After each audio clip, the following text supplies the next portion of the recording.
அனைவருக்கும் வணக்கம்.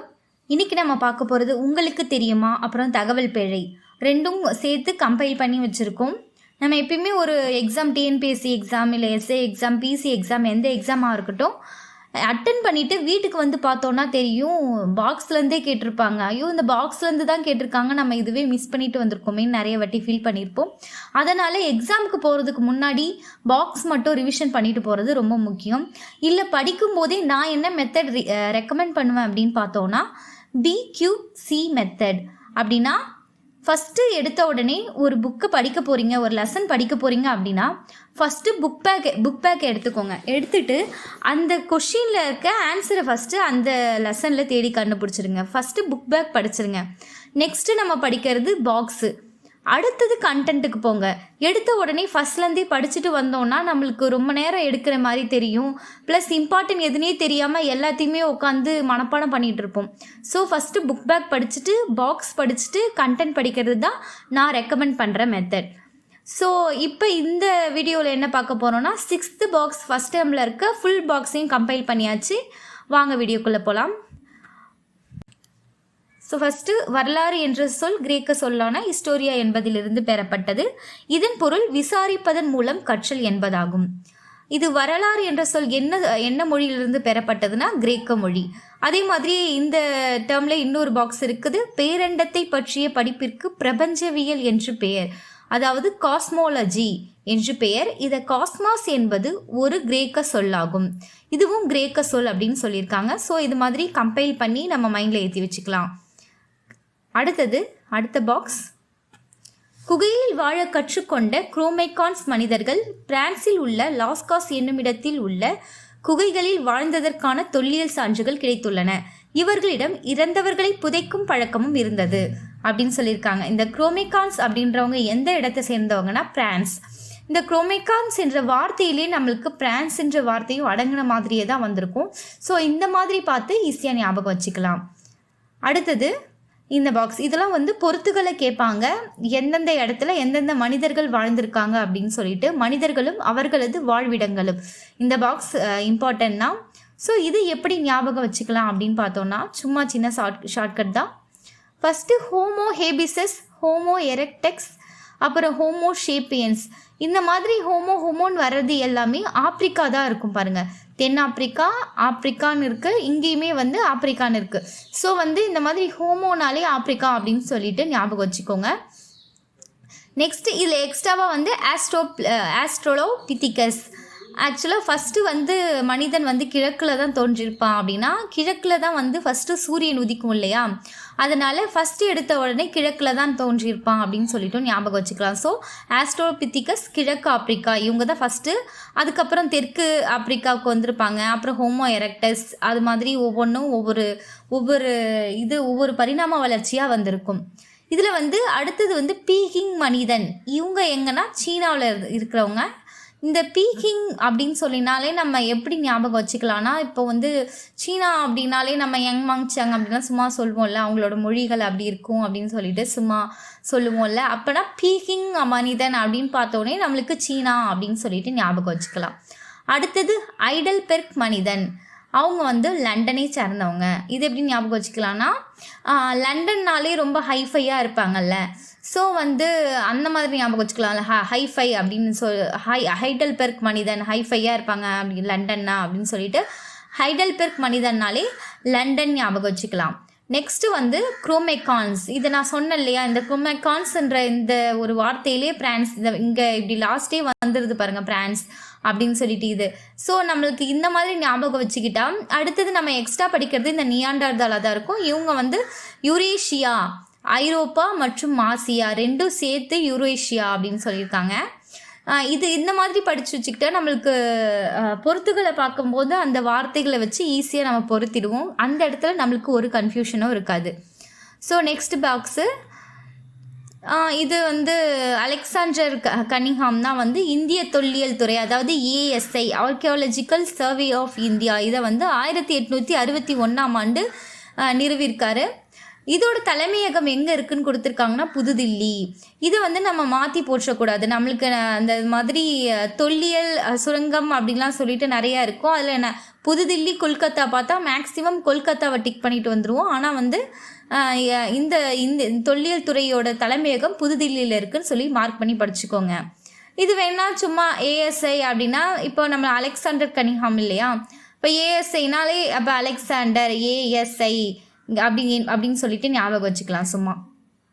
நெக்ஸ்ட் பார்த்தீங்க அப்படின்னா நெக்ஸ்ட் பாக்ஸ், இதெல்லாம் வந்து சின்ன சின்ன செய்திகள் தான், அப்படியே படிச்சுக்கலாம். மனிதர்கள் முதலில் கண்டுபிடிக்கப்பட்ட மற்றும் பயன்படுத்தப்பட்ட உலோகம் செம்பு.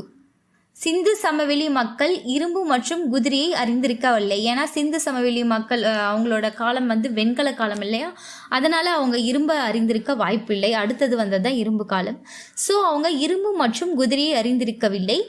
சிந்துவெளி மக்கள் ஆபரணம் செய்ய சிவப்பு நிற மணிக்கற்களை பயன்படுத்தினர். கார்னிலியன் அப்படின்னு சொல்லிட்டு அந்த மணிக்கற்களை அவங்க பயன்படுத்தியிருப்பாங்க.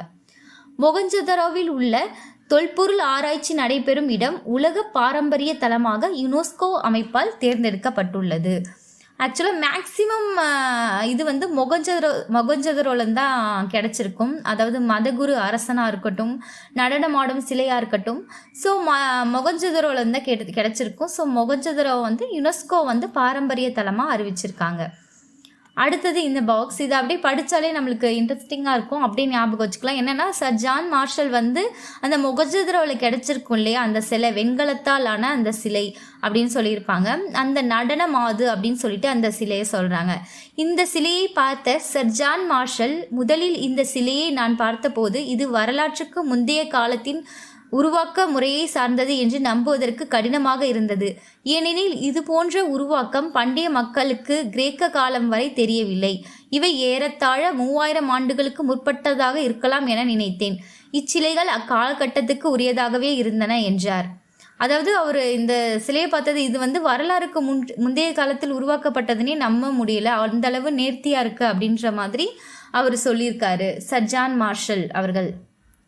அடுத்தது வந்து இந்த மாதிரி நம்ம தமிழ்நாட்டில் நம்ம இங்கே திராவிட நாடுகளில் இருக்க ஊர்களின் பெயர்களும் சிந்து சமவெளி மக்களுடைய ஊர்களின் பெயர்களும் ஒன்றாக இருக்குது. இதுக்கு வந்து என்ன ஆதாரம் அப்படின்னா, இந்த மாதிரி இப்போ பாகிஸ்தானில் வந்து இப்பயும் கூட இந்த மாதிரி கொர்க்கை, வஞ்சி, தொண்டி, மதுரை, உரை, கூடல்ஹர் என்று பெயர் கொண்ட இடங்கள் உள்ளன அப்படின்னு சொல்கிறாங்க. அதே மாதிரி கொர்க்கை, பூம்புகார் போன்ற சங்ககால நகரங்கள், துறைமுகங்கள் பெயர்களுடன் உள்ள ஆப்கானிஸ்தானிலையும் இந்த மாதிரி துறைமுகங்கள் கொர்க்கை, பூம்புகார் அப்படின்னு சொல்லிட்டு துறைமுகங்களுடன் பெயர்களை அங்கேயும் இருக்குது அப்படின்னு சொல்லிட்டு சொல்கிறாங்க.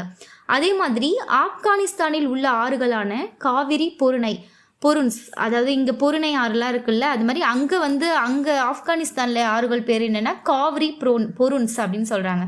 அதே மாதிரி பாகிஸ்தானில் உள்ள ஆறுகளான காவிரி, வாலா மற்றும் பொருணை ஆகிய பெயர்கள் தமிழ் சொற்களை முழுமையாக பிரதிபலிக்கின்றன. அதாவது திராவிட நாட்டிற்கும் சிந்து சமவெளிக்கும் ஒரு தொடர்பு இருந்திருக்கலாம் அப்படின்னு சொல்லிட்டு இந்த பாக்ஸில் வந்து சொல்ல வராங்க.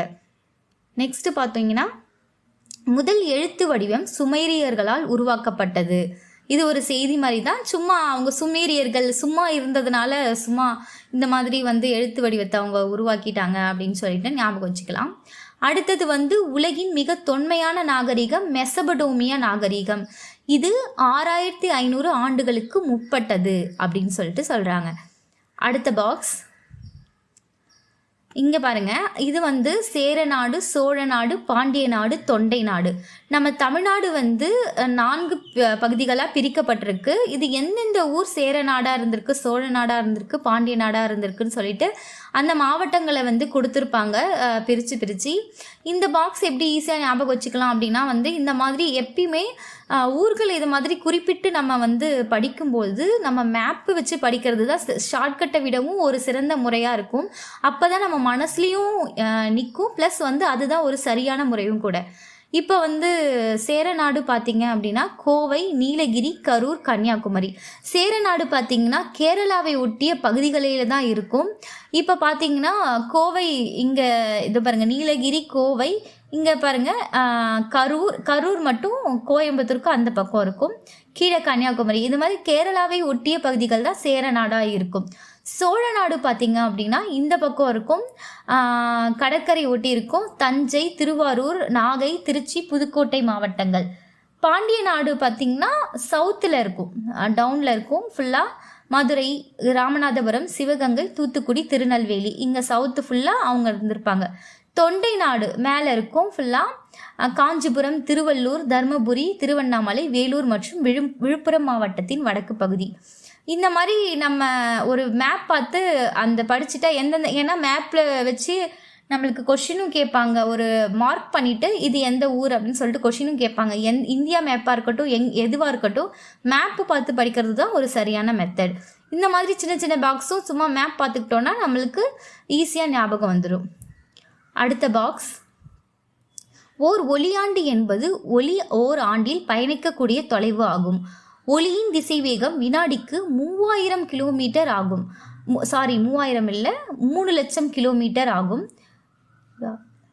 ஆனால் ஒளியானது வினாடிக்கு, அதாவது இது லைட்டு, இது சவுண்டு, இந்த ஒளி வந்து வினாடிக்கு 330 மீட்டர், அதாவது இது வந்து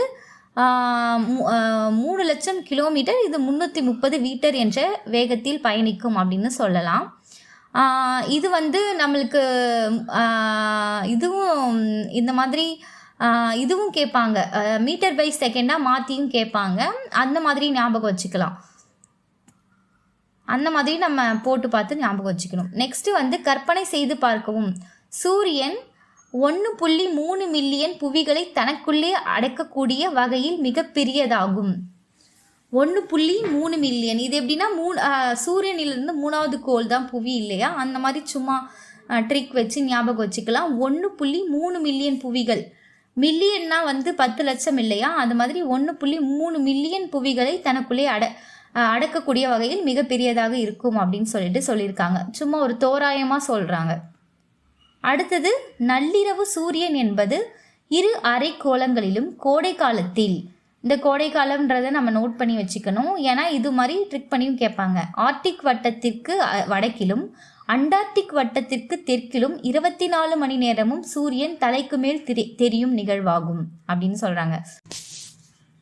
ஸோ சந்திராயன் 1 நிலவை பற்றி ஆராய்வதற்காக இந்தியாவில் அனுப்பப்பட்ட முதல் விண்கலம் சந்திராயன் 1 ஆகும். இது 2008ஆம் ஆண்டு விண்ணில் செலுத்தப்பட்டது. இப்போ சந்திராயன் 4 உள்பட பிளான் பண்ணிட்டாங்க இஸ்ரோ. ஸோ இது சும்மா ஒரு டேட்டா. நெக்ஸ்ட் வந்து புவியின் சுழலும் வேகம். புவி சுழல்ற வேகத்தை பற்றி கொடுத்துருக்காங்க. அது நிலநடுக்கோட்டு பகுதியில் 1670 கிலோமீட்டர் பை மணி ஆகவும், 60 டிகிரி வடக்கு அச்சரேகையில் 845 கிலோமீட்டர் பை மணியாகவும், துருவ பகுதியில் சுழலும் வேகம் சுழியாகவும் இருக்கும். சுழினா அங்கே 0 அப்படின்னு சொல்கிறாங்க. துருவ பகுதினா அந்த எண்ட் லைன், அங்கே வந்து ஒரு சுழற்சியே இருக்காது இல்லையா, அங்கே வந்து 0வாக இருக்கும். நடுப்பகுதியில், நிலநடுக்கோட்டு பகுதியில் 1670 கிலோமீட்டராக இருக்குன்னு சொல்கிறாங்க. அதில் அப்படியே பாதி அப்படின்னு வச்சுக்கலாம். 60 டிகிரி வடக்கு அச்சரேகையில் 845 கிலோமீட்டர் பை மணி. பாதினா வந்து 835 வரும். நம்ம சும்மா ஞாபகம் வச்சுக்கிறதுக்காக ஃபஸ்ட்டு இதை படிச்சுக்கிட்டு இதில் பாதி அளவு வரும்னு சொன்னால் நம்மளுக்கு ஆப்ஷன் பார்க்கும்போது ஈஸியாக எலிமினேட் பண்ணலாம். ஸோ வந்து நிலநடுக்கோட்டு பகுதியில் 1670 கிலோமீட்டர் பை மணி, 60 டிகிரி வடக்கு அச்சரேகையில் 845 கிலோமீட்டர் பை மணி, துருவ பகுதியில் சுழி. இது வந்து புவியின் சுழலும் வேகம். அடுத்தது, சூரிய அண்மை புள்ளி என்பது புவி. இது வந்து ஒன்றும் இல்லை, புவி வந்து சூரியன் கிட்ட வர்றது, சூரியன் அந்த இடத்த வந்து சூரிய அண்மை புள்ளின்னு சொல்கிறாங்க. அது தொலை தூரத்தில் இருக்கிறது சூரிய தொலைதூர புள்ளின்னு சொல்கிறாங்க. அவ்வளோதான், இதில் பெரிய கண்ணட்டில்.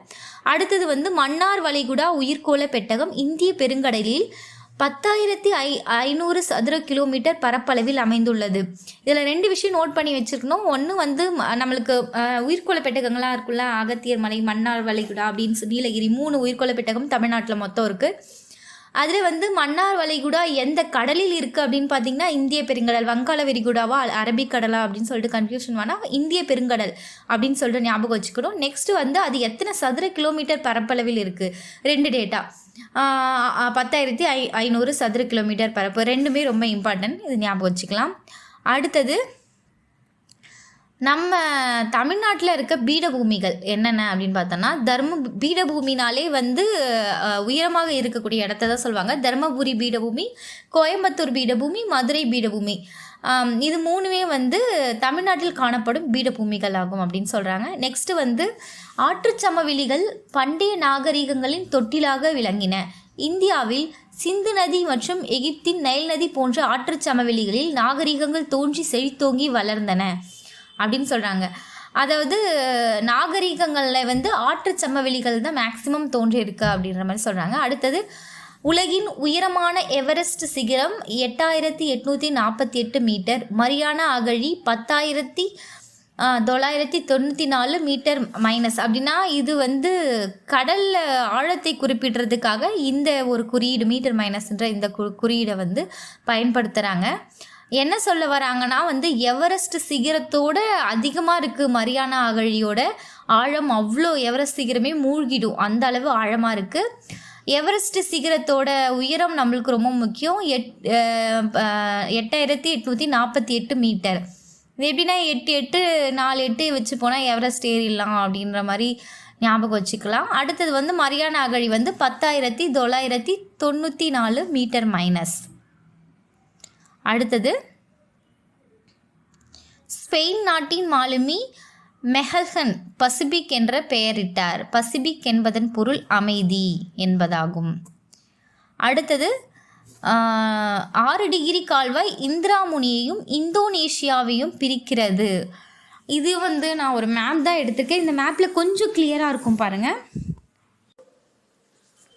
ஸோ இந்த மேப்பில் பார்த்தீங்கன்னா மால்தீவ்ஸ் தோ இருக்குது பாருங்கள், கீழே மால்தீவ்ஸ், குட்டியா மினிக்காய், அப்புறம் மேலே லக்ஷதீப், அப்புறம் இந்த பக்கம் பார்த்தீங்கன்னா அந்தமான் நிக்கோபார் தீவு. இங்கே பாருங்கள் 10 டிகிரி கால்வாய் அந்தமான் நிக்கோபார் தீவையும் இணைக்கிறது அப்படின்னு லாஸ்ட்டில் கொடுத்துருக்காங்கல்ல. இந்த பக்கம் ஸ்ரீலங்காவுக்கு இந்த பக்கம் 10 டிகிரி சேனல் 10 டிகிரி சேனல் அப்படின்னு கொடுத்துருக்காங்க பாருங்கள். இந்த கால்வாய் தான் வந்து அந்தமான் நிக்கோபார் தீவுகளை பிரிக்கிறது. 10 டிகிரி கால்வாய். கீழே இருந்து மாலத்தீவையும் மினிக்காய் தீவையும் 8 டிகிரி கால்வாய் பிரிக்குது. லக்ஷதீவையும் மினிக்காய் தீவையும் 9 டிகிரி கால்வாய் பிரிக்கிறது. இந்த மேப் பார்த்து படித்தோன்னா நம்மளுக்கு இன்னுமே மைண்டில் நல்லா ஸ்டோர் ஆகும். அடுத்த பாக்ஸ், இந்திய அரசியலமைப்பு சட்டத்தின் 8வது அட்டவணையின்படி 22 மொழிகள் அலுவலக மொழிகளாக அங்கீகரிக்கப்பட்டுள்ளன. 2004ஆம் ஆண்டு இந்திய அரசால் முதல் செம்மொழியாக தமிழ் மொழி அறிவிக்கப்பட்டது. இப்போது 6 மொழிகள் அப்படின்னு கொடுத்துருக்காங்க. ஆக்சுவலாக இப்போ வந்து 11 மொழிகள் செம்மொழிகளாக அறிவிக்கப்பட்டிருக்கு மொத்தம். இது வந்து புக்கில் வந்து சைடில் எழுதி வச்சுக்கிறோங்க. அப்போ தான் நம்ம எந்த ஒரு கரண்ட் அஃபேர் இருந்தாலும் புக்கில் சைடில் அப்டேட் பண்ணி வச்சா என்ன கண்டென்ட் படிக்கிறோமோ அது சம்மந்தமான கரண்ட் அஃபேர்ஸ் அப்படியே படிச்சிருவோம். அடுத்தது இந்திய நாட்டுப்புற நடனங்கள். தமிழ்நாட்டில் கரகாட்டம், ஒயிலாட்டம், கும்மி, தெருக்கூத்து, பொம்மலாட்டம், புலியாட்டம், கோலாட்டம், தப்பாட்டம். ஆட்டம் அப்படின்னு வர்றதெல்லாம் வந்து மேக்ஸிமம் தமிழ்நாடாக இருக்கும். அது மட்டும் இல்லாமல் தமிழ்நாட்டோட நாட்டுப்புற நடனங்கள் எல்லாருக்கும் தெரிஞ்ச ஒன்று தான். அதில் மோகினி ஆட்டம், அதாவது கேரளா பெண்கள் வந்து நல்லா மயிலாம் வச்சு மோகினி மாதிரி இருப்பாங்கள்ல, அதை வச்சு ஞாபகம் வச்சுக்கலாம். மோகினி ஆட்டம் ப்ளஸ் வந்து அங்கே வந்து எந்த ஒரு இடத்துக்கு போகிறனாலும் தெப்பம் மூலம் தான் போகணும். அப்போ தெய்யம் அப்படின்னு வந்தாலுமே கேரளா அப்படின்னு சொல்லிட்டு ஞாபகம் வச்சுக்கலாம். பஞ்சாப், பாங்க்ரா அப்படின்னு சும்மா ரைமிங்காக படிச்சுக்கலாம். குஜராத்தில் தாண்டியான்றது எல்லாருக்குமே தெரிஞ்ச ஃபேமஸான ஒரு இதுதான். தாண்டியா ஆட்டமாட அந்த பாடல்லாம் வரும்ல, அதில் வர மாதிரி தாண்டியானாலே குஜராத். ராஜஸ்தான் கம்பேலியா, கூமர்ன்றது வந்து நம்ம யார் சினிமா நடிக்க ஆடிருப்பாங்களே கூமர்னு ஒரு டான்ஸு, அதில் வந்து ராஜஸ்தான் ஸ்டைலில் தான் ஆடிருப்பாங்க. அந்த மாதிரி ஒரு ட்ரெஸ்லாம் பண்ணிட்டு ஆடக்கூடிய டான்ஸ் தான் வந்து கூமர். அவங்களுடைய பாரம்பரிய நாட்டுப்புற நடனம் ராஜஸ்தானில். கம்பேலியா, கூமர். உத்தரப்பிரதேசம்னா நமக்கு ஞாபகம் வர்றது ராமர் தானே, ராமர். ஸோ ராசலீலா அப்படின்னு சொல்லிட்டு உத்தரப்பிரதேசம் ராசலீலா. உத்தரகாண்டில் எல்லாரும் சோலியா போவாங்க அப்படின்னு சொல்லிட்டு சும்மா ஞாபகம் வச்சுக்கலாம். உத்தரகாண்ட், சோலியா, அஸ்ஸாம், பிஹு. இது இந்திய நாட்டுப்புற நடனங்கள். மேக்ஸிமம் இதை பொறுத்துக்களை தான் கேட்பாங்க. நம்மளுக்கு பார்த்தாலே ஓரளவு ஞாபகம் வரக்கூடிய ஒரு கொஷின் தான் இது. அடுத்தது, இந்தியா வேற்றுமையில் ஒற்றுமை உள்ள நாடாக விளங்குகிறது. இச்சொற்றொடரானது நமது சுதந்திர இந்தியாவின் முதல் பிரதமரான Jawaharlal Nehru discovery of India என்ற நூலிலிருந்து இடம்பெற்றுள்ளது. வேற்றுமையில் ஒற்றுமை இந்த சொற்றொடர் வந்து ஜவஹர்லால் நேருவோட டிஸ்கவரி ஆஃப் இந்தியா என்ற நூலில் இடம்பெற்றுள்ளது. அடுத்தது, இந்தியாவின் பல்வேறு இன மக்கள் காணப்படுவதால் இந்தியாவை இனங்களின் அருங்காட்சியகம் என V.A. ஸ்மித் அவர்கள் கூறியுள்ளார். ஆக்சுவலாக மொழிகளின் அருங்காட்சியகம் என்று சொல்றியவர் வந்து அகத்தியலிங்கம், தமிழ் புக்கில் படிச்சிருப்போம். இங்கே இனங்களின் அருங்காட்சியகம் V.A. ஸ்மித், ரெண்டுத்தையும் போட்டு கன்ஃபியூஸ் பண்ணிக்கிடக்கூடாது. அடுத்தது லாஸ்ட்டு, கன்னியாகுமரி எழுத்தறிவு விகிதத்தை பொறுத்த வரைக்கும் அதிகமாக கன்னியாகுமரி தான் எப்போலேருந்து ஃபர்ஸ்ட்ல இருக்குது. கன்னியாகுமரி ஃபஸ்ட்டு 2 மட்டும், இதுலேயும் சரி குறைவிலையும் சரி ஃபஸ்ட்டு 2 மட்டும் ஞாபகம் வச்சுக்கிட்டா போதும். இது வந்து ஆர்டராலும் சொல்லி கேட்க மாட்டாங்க. மேக்ஸிமம் எது ஃபஸ்ட்டு பிடிச்சிருக்கு எது லாஸ்ட்டு பிடிச்சிருக்கு அப்படி தான் கேட்பாங்க. கன்னியாகுமரி 92.14% அதிக எழுத்தறிவு விகிதம் பெற்றிருக்குது. அடுத்தது சென்னை 90.33%. குறைவில் ரொம்ப லிஸ்ட் எதுனா தர்மபுரி 64%. செகண்ட் லிஸ்ட் எதுனா அரியலூர். அடுத்தது பாலின விகிதம், ஃபஸ்ட்டு வந்து நீலகிரி 1041, தஞ்சாவூர் 1031. குறைவுன்னு பார்த்தீங்கன்னா எப்பயுமே வந்து எழுத்தறிவு விகிதத்தில் கம்மியானது தான் இது பாலின விகிதம் மாதிரி வரும் இந்தியாவிலையும் சரி. அதே மாதிரி இங்கேயும் வந்து தருமபுரி 946. இதெல்லாம் முக்கியம், இந்த டேட்டாலாம் ரொம்ப முக்கியம். 946, நீலகிரியில் 1041, இந்த டேட்டாலாம் ரொம்ப முக்கியங்க. அவ்வளோதான். 6th ஃபர்ஸ்ட் டேமோட ஃபுல் பாக்ஸ் கம்பைலேஷன் பார்த்தாச்சு. அடுத்த வீடியோவில் 6th செகண்ட் டேமோட பாக்ஸ் ஃபுல்லாக பார்த்துடலாம். தேங்க்யூ.